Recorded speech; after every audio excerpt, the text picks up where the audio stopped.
पति पत्नी का सच्चा प्रेम। एक आदमी ने एक बहुत ही खूबसूरत लड़की से शादी की। शादी के बाद दोनों की जिंदगी बहुत प्यार से गुजर रही थी।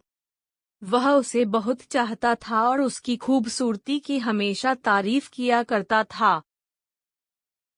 लेकिन कुछ महीनों के बाद लड़की चर्म रोग, स्किन डिजीज से ग्रसित हो गई और धीरे धीरे उसकी खूबसूरती जाने लगी।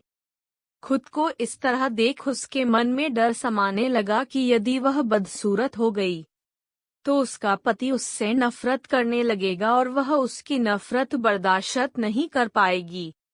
इस बीच एक दिन पति को किसी काम से शहर से बाहर जाना पड़ा।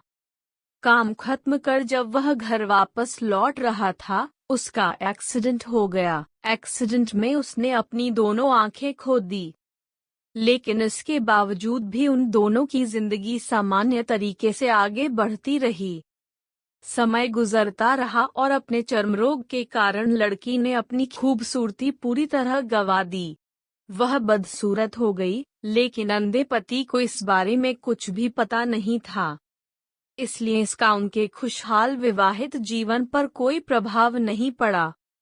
वह उसे उसी तरह प्यार करता रहा। एक दिन उस लड़की की मौत हो गई। पति अब अकेला हो गया था। वह बहुत दुखी था। वह उस शहर को छोड़कर जाना चाहता था। उसने अंतिम संस्कार की सारी क्रियाविधि पूर्ण की और शहर छोड़कर जाने लगा। तभी एक आदमी ने पीछे से उसे पुकारा और पास आकर कहा, अब तुम बिना सहारे के अकेले कैसे चल पाओगे? इतने साल तो तुम्हारी पत्नी तुम्हारी मदद किया करती थी। पति ने जवाब दिया, दोस्त, मैं अंधा नहीं हूँ। मैं बस अंधा होने का नाटक कर रहा था। क्योंकि यदि मेरी पत्नी को पता चल जाता कि मैं उसकी बदसूरती देख सकता हूँ तो यह उसे उसके रोग से ज्यादा दर्द देता। इसलिए मैंने इतने साल अंधे होने का दिखावा किया। वह बहुत अच्छी पत्नी थी। मैं बस उसे खुश रखना चाहता था। इस कहानी से हमें ये सीख मिलती है कि खुश रहने के लिए हमें भी एक दूसरे की कमियों के प्रति आंखें बंद कर लेनी चाहिए और उन कमियों को नजरअंदाज कर देना चाहिए।